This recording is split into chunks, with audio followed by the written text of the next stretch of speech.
Coming on back, and today the UFC or Dan White announced for them fights today. I can't lie, these fights literally make no fucking sense to me. So okay, first of all, you got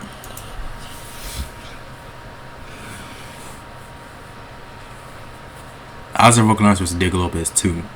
Now we just saw this fight happen back in April, by the way. Now, I still don't get why this is happening. I don't. Like, Lopez, he just beat fucking Gene Silva, who's ranked number 12 when they fought, right? And now he gets a title shot? Like, bro, it doesn't make any fucking sense. It literally doesn't make any sense. And on top, he was also losing to Gene Silva as well, too. Hey, come on now, dude. Or he's about to lose something until he hit him with that spinning elbow. Like, this fight makes literally no fucking sense. But this isn't even the worst fight out of them all, bro. Okay? So, okay, Volkanovski versus Lopez 2. We get it. Okay. Okay, this is a good fight. Shawn versus Song Yadong. This is a really good fight. This could be, in my opinion, a close fight. I could see a fight where Song Yadong wins this one. Because I might have to really face a style like this. I mean, I guess you could say he has. I mean, he's similar to Jan's style. You know, the Yadong's a good boxer, but Jan's just better overall, you know. But it's going to be a good one. I'd say it definitely ends in a knockout, though, for sure. Next, you got Kayla Harris versus Amanda Nunes. Now, this is a fight that's been talked about for a long time. Man, the last fight was against Rena Aldana back in 2023. Of course, Kayla Harris had just won the title against Juliana Pena. And me personally, bro, I think I'm picking Nunes in this one. I'm picking Nunes. Because I think Nunes, she's obviously the better striker. Harrison really doesn't move her head a lot on the feet. And kind of proved against her fight against Kellen Vieira. And, like, yeah. Now, I won't be surprised if Harrison wins, just outmuscles her, takes her down. Which I just can't see a fight where a man just gets taken down. Like how Harrison does everybody else, you know. I just can't see that. Like, this is gonna be, of course, this is gonna be the strongest opponent Kayla Harris has ever fought. She's gonna be stronger than Larissa Pacheco, you know. She's gonna be better than her. She's gonna have better striking. And I definitely can't see. I really just can't see a way Harrison wins this fight. On the feet, at least. On the ground, I can see there's a way she wins, but on the feet, no. Moving on. Okay, this is by far the stupidest I've ever seen. Paddy Pimblett versus Justin Gaethje for the interim lightweight title. Now, we did just hear about Topuria saying he's going to take a little break from the sport. You know, to worry about his family, whatever. But I just don't get why this is. Because I understand this fight in general, like just a regular 3-rounder, as a co-main or some shit. But as a title fight, like what the fuck has Paddy Pimblett done to get a fucking title shot, bro? He beat 2-5 Michael Chandler. Oh wow, he beats 2-5 Michael Chandler. Oh, that's enough for a title shot right there. Michael Chandler, who had just lost to Poirier in 2022, and then lost to Charles like 3 years later.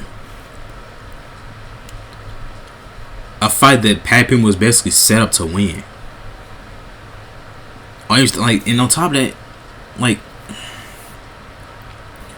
just on top of that, like when you look at the past opponents that Paddy Pimblett has faced and the losing streaks they were on, his last few opponents that Paddy Pimblett has fought have a combined losing streak of 0-13. Of course, Gaethje was kind of he was trying to sit down and wait to get that Ilia Topuria fight, which I didn't think was going to happen to begin with. But if I were to pick up first and win this fight, I'm going to go with Justin Gaethje because he's better on the feet. But I definitely see a situation to where Gaethje gets dropped and Paddy just submits him or something like that, because Paddy definitely can submit him. He definitely can. I can't lie. He definitely fucking can. But this right here, and is this like a headliner? I kind of wonder if this is like a headliner of the Paramount card. It probably is. If it is, fuck you, Dana White, you bald piece of shit, bro. And now there were other fights that are announced too on the same card. I'm trying to find the Shit, let me see. No, 1 second. I think it was for this card. No, I think it was for the other one. This is 325. But at least we don't gotta worry about pay-per-views though. That's cool. 1 second, I'm pulling them up. Send the replies. Then where the fuck is it at? They just literally just announced this shit. Hold on a sec, I'll pull it up. I'll resume this video when I pull this shit up. Okay. So the fights right here. Walt Cortez is a close versus Derek Lewis. This is a good fight in my opinion because Derek Lewis won this fight after he had beat Tyson Teixeira. So this is a good fight. I think Walt wins this one. I think Derek Lewis is just too damn old. He might knock Derek Lewis out in my opinion. I think of course Acosta is the better boxer. Of course Lewis is gonna have the power, so that's really the only thing he really has at this age, you know. But yeah, of course Acosta is very good defensively as well. So I could never see a point to where a fight to where Acosta wins by either decision or he just knocks him out flat out, you know. And of course you got Allen versus Gene Silva. And I've been knowing about this fight for a little while now. This is a really good fight in my opinion. If I had to pick who to win this fight, I'm going Gene Silva. I think he's just a better striker. He has more power. I don't know if I'll pick him by knockout though, because Allen has a really good chin, but Allen also has been hurt in the past before. But to be fair, it was against Max Holloway, you know, so yeah, I could definitely see it being a lot more closer than most people would think. So yeah. And then next we have Manny Grasso versus Rose Namajunas. Did I say Manny Grasso? I meant Alexa Grasso. What the fuck am I talking about? Alexa Grasso versus Rose Namajunas. Now this is another good fight. Of course, Grasso's last fight she lost. She had lost against Natalia Silva, mainly just because she wasn't active in that fight. I think this will be a close fight as well because they both have great boxing. Yeah, this is I don't know. I'm picking Grasso on this one. I don't know. I might pick Grasso because she might come into this fight with more of a I'll say she won't like she'll come in there with more like she probably want to make a statement out there, you know, because she's come off of 2 losses. She just lost her belt to Valentina and then lost the last fight against Natalia Silva. So I think she'll be a little bit pissed off coming to this one. I could see where she could just pick Rose apart, whatever. And you know, Rose, she didn't really look all that good against Miranda Maverick in my opinion. You know, she did drop her, or I don't think I forgot. Was it not done or not? I forgot what it was. But I think it wasn't not done. And then Maverick had got injured or something like that. But I'm going Alexa Grasso, and that's all it right there. I think 1 second. Yeah, that's all it right there. Wait, oh shit, Umar versus Des Figueiredo. This is a good fight too.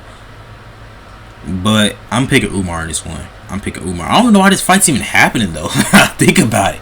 Like this would be good. This would be like a good fight, like about like 2 years ago or a year ago. You know, when Figueiredo was still in that winning streak at bantamweight.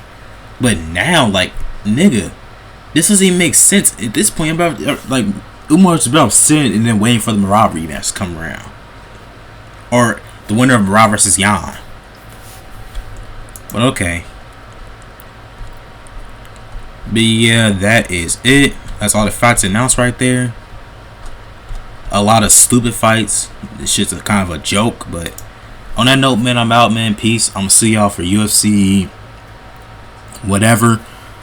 I don't know what number of the card is. I think it's 323, right? Yan versus, or Merab versus Yan 2. Yeah. Peace.